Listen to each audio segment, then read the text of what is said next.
అప్పుల బాధలు వెంటాడుతున్నాయా? అయితే 6 JVR వారి జాతిరత్నాలు ధరించండి.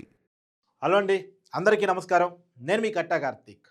కర్ణాటక రాష్ట్రం ధర్మస్థలాగా జరుగుతున్న తవ్వకాల విషయంలో కీలకమైన అప్డేట్ మనకు అంతా ఉంది. అర్ధాంతరంగా తవ్వకాలు ఆపేసినట్టు తెలుస్తూ ఉంది. అంటే తాత్కాలికంగా ఆపేశారా, లేదు వేరే ఆలోచన ఏమైనా చేస్తున్నారా అనేటువంటిది చూడాల్సి ఉంది. ఇప్పుడు ఎవరైతే కంప్లైంటర్ ఉన్నారో, కంప్లైంట్ ఇచ్చిన వ్యక్తి, పారిశుధ్య కార్మికుడిగా చెప్పబడుతున్నటువంటి వ్యక్తి ఉన్నారో, అతన్ని తమ వెహికల్స్లో ఎక్కించుకొని రహస్య ప్రదేశానికి తీసుకెళ్లారు అనేటువంటి విషయం తెలుస్తూ ఉంది. సిట్ అధికారులు, ఫోరెన్సిక్ అధికారులు అతను తమ వెహికల్స్లో ఎక్కించుకొని రహస్య ప్రదేశానికి తీసుకెళ్లారు అనేటువంటిది మనకు అందుతున్న సమాచారం. అయితే నిజానికి ఇవాళ 9వ స్పాట్ తర్వాత 10వ స్పాట్, 11వ స్పాట్లో కూడా తవ్వకాలు జరపాలి. 9వ స్పాట్ ఇవాళ చాలా కీలకం కాబోతుందని, 9వ స్పాట్ దగ్గర మాసివ్గా చాలామంది అమ్మాయిని పాతి పెట్టారని చెప్పేసి పొద్దునుంచి ప్రచారం జరిగింది. ఈ 9వ స్పాట్లో దొరికేటువంటి అంశాల ఆధారంగా ఎంక్వైరీ ముందుకెళ్లే అవకాశం ఉంది అనేటువంటిది చాలామంది భావించిన మాట. పొద్దున మనం కూడా వీడియో చేసాం ఈ అంశాల ఆధారంగా. కానీ 9వ స్పాట్లో ఇప్పటివరకు జరిగిన తవ్వకాల్లో ఎటువంటి అవశేషాలు దొరకలేదంట. అంటే ఎలాంటి కళేబరాలు కానీ, ఎముకలు కానీ, అస్థిపంజరాలు కానీ ఏమీ దొరకలేదంట. ఏమీ దొరకని నేపథ్యంలోనే తాత్కాలికంగా దాన్ని నిలుపుదల చేశారు. 10వ స్పాటు, 11వ స్పాటు ఇలా టైం వేస్ట్ చేసిన దానికంటే కూడా అతన్ని మరొకసారి విచారించాలి అని చెప్పేసి సిట్ అధికారులు అనుకున్నారు అనేటువంటి చర్చ కొనసాగుతోంది. లేదు అంటే ఇంకొక ప్రదేశం కంటోడియా అంట. ఆ ఏరియాలో పెట్రోల్ బంక్ పక్కన ఒక చిన్న పాపని, స్కూల్ యూనిఫామ్ వేసుకున్నటువంటి పాపని పాతి పెట్టారు అని చెప్పేసి పారిశుధ్య కార్మికుడు చెప్పాడు. కాబట్టి ఆ ఏరియాలో తవ్వకాలు జరపడం కోసం అతను తీసుకెళ్లారా, ఎందుకంటే ఇక్కడే కాకుండా మన వేరే ప్రదేశంలో కూడా చూద్దామని చెప్పేసి అక్కడికి తీసుకెళ్లారా అనేటువంటి చర్చ కూడా కొనసాగుతూ ఉంది. ఏదేమైనా ఇంకా సిట్ అధికారుల నుంచి కీలకమైనటువంటి సమాచారం రావాల్సి ఉంది. మీడియాకైతే ఎలాంటి సమాచారాన్ని సిట్ అధికారులు అందించట్లేదు. ఎందుకంటే ఇది ఒక సెన్సిటివ్ ఇష్యూ. ఒక పక్కన ఇది హిందూ ధర్మం మీద చేస్తున్న కుట్ర అనేటువంటిది ఒక వర్షన్ ఉంది. తర్వాత అమ్మాయిలు ఇంతమంది మాసివ్గా చనిపోతే పట్టించుకోరా అనేటువంటి వర్షన్ ఇక్కడ ఇంకోటి ఉంది. ఈ రెండు రకాలుగా చూసినప్పుడు సెన్సిటివే. నిజంగా చాలామంది అమ్మాయిలు మిస్సింగ్ అయ్యో, అసహజ మరణాలు పొందో, లేదా అత్యాచారం చేయబడో, చనిపోయి ఉండి అక్కడ పాతి పెట్టబడితే ఇది చాలా సెన్సిటివ్ ఇష్యూ, దేశాన్ని వణికించేటువంటి ఇష్యూ. ఇంకొక పక్కన చూసినప్పుడు నిజంగానే ఏమీ జరగకుండా సంచలనం కోసం ఒక వ్యక్తి వచ్చేసి ఒక టెంపుల్ టౌన్ మీద ఒక ముద్ర వేయటం కూడా ఒక కీలకమైనటువంటి సెన్సిటివ్ ఇష్యూనే. ఎందుకంటే ఇది హిందూ ధర్మం మీద జరుగుతున్న దాడి అని చెప్పేసి బీజేపీ పార్టీ చెప్తా ఉంది. ఇక్కడ ఏమీ జరగలేదని చెప్పేసి బీజేపీ పార్టీ చెప్తా ఉంది.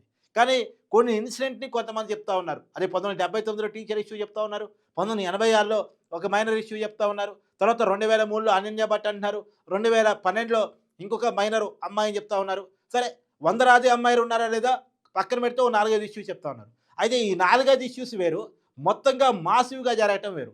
మాసివ్గా జరిగిందా లేదా, లేదు అంటే కావాలని కుట్రపూరితంగా కథలు అల్లే ప్రయత్నం చేస్తున్నారా? ఎందుకంటే పోలీస్కి ఇన్వెస్టిగేషన్ అంటే అన్ని రకాలు జరిగింది, అన్ని కోణాలు జరిగింది. ఇటువైపు ఆలోచనతో జరిగింది, అటువైపు ఆలోచనతో జరిగింది. నాణ్యానికి ఇటువైపు ఆలోచిస్తారు, నాణ్యానికి అటువైపు ఆలోచిస్తారు. రెండు వైపుల నుంచి 360 డిగ్రీస్లో పోలీసు విచారణ కొనసాగింది.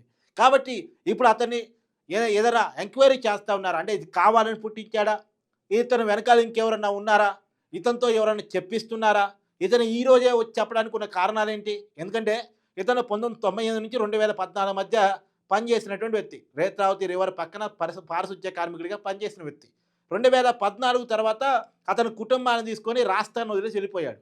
అయితే అతను చెప్పడం ఏంది, నా కుటుంబం మీద కూడా వచ్చారు, నా కుటుంబంలో ఉన్న మహిళను తాకారు, కాబట్టి భయంతో నేను వెళ్ళిపోయాను అని చెప్పేసి అతను చెప్తా ఉన్నాడు. ఈరోజు చేసిన పాపం వెంటాడబట్టి వచ్చి నేను పోలీసులకు సమాచారం ఇస్తున్నానని అతనికి కంప్లైంట్ ఇచ్చినటువంటి వ్యక్తి చెప్తా ఉన్నాడు.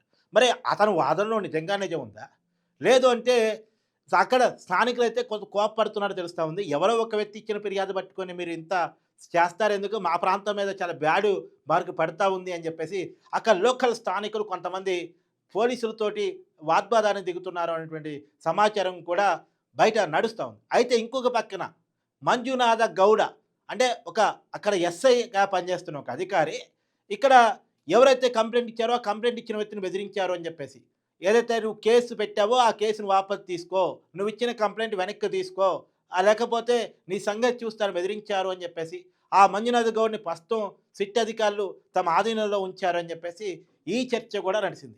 కానీ ఏది ఏమైనా అఫీషియల్గా సిట్ అధికారులు ధృవీకరించి చెప్పే వరకు ఇది మాత్రమే నిజం, ఇది మాత్రమే అబద్ధం అని చెప్పడం లేదు.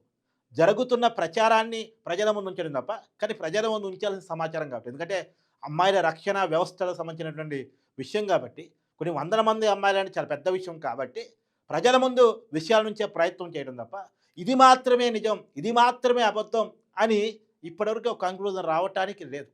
కానీ ధర్మస్థల చాలా పెద్ద ఇష్యూ కాబట్టి, కానీ ఆ వస్తున్నటువంటి ఆరోపణలు చాలా పెద్దవి కాబట్టి, కొంతమంది అమ్మాయిల పేరుతో సహా ఉదాహరణలు అక్కడ కొంతమందో లేదా వాళ్ళ కుటుంబ సభ్యులు చెప్తున్నారు కాబట్టి, 2012 మైనర్ కేసు అయితే దాదాపు సిబిఐ వరకు కూడా ఎంక్వైరీకి వెళ్ళింది కాబట్టి, ఇప్పుడు ఏదైతే ఆ ఇన్సిడెంట్ వల్ల ఇష్యూ దీంట్లో ఒక నిజాయితీ ఏమైనా ఉండొచ్చేమో అనేటువంటి చర్చ కొనసాగడం తప్ప, ఇప్పటివరకు ఇదమిద్దంగా ఈ ఆధారాల వల్ల లభించడం అనేది లేదు. కాకపోతే సరే ఆ వందలాది ఆ మాసివ్ పక్కన పెట్టండి. నిజానికి ఆర్టీఐ నాగరిక ట్రస్ట్ వారు ఏదో ఆర్టీఐ పెట్టారంటే 452 మంది అసహజ మరణాలు 2001 నుంచి 2011 మధ్య సంభవించాయని వచ్చిందంట. అది కూడా పక్కన పెట్టేస్తే సరే జరిగిన ఇన్సిడెంట్ 2012లో జరిగినటువంటి మైనర్ ఇన్సిడెంట్ సంబంధించి అయినా వాస్తవాలు ఎంక్వైరీలోకి తెలుస్తాయా? ఎందుకంటే ఇది లోకల్ పోలీస్ ఎంక్వైరీ చేశారు, సిఐడి ఎంక్వైరీ చేసింది, సిబిఐ ఎంక్వైరీ చేసింది. ఎవరు ఒక మైనర్ అమ్మాయిని కాలేజీ నుంచి ఇంటికి వస్తున్నటువంటి అమ్మాయిని, ఆ అమ్మాయి కాలేజీకి వెళ్ళింది, బస్ స్టాప్ నుంచి తన ఇంటికి 1 కిలోమీటర్ అట, బస్ స్టాప్లో బస్ దిగింది, ఇంటికి నడుచుకుంటూ వస్తుంది.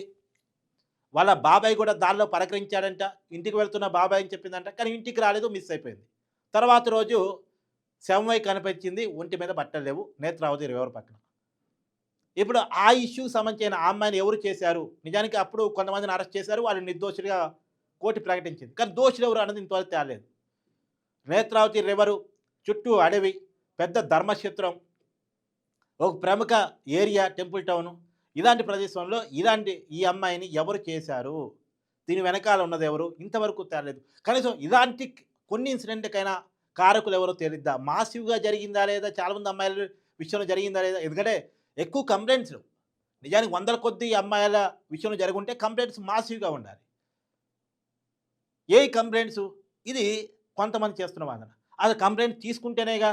ఇప్పుడు పిటిషన్ ఇచ్చిన పిటిషనర్నే ఇంత సింటి ఎంక్వైరీ చేస్తుంటే, ఇంత దేశం మొత్తం చూస్తూ ఉంటేనే బెదిరిస్తున్నారు. మరి ఒక అమ్మాయి చనిపోతే ఎలా తీసుకుంటారు అనేటువంటిది ఇంకొక వర్షన్. ఏది ఏమైనా నిజాలు తెలవాల్సినటువంటి అవసరం అయితే ఉంది.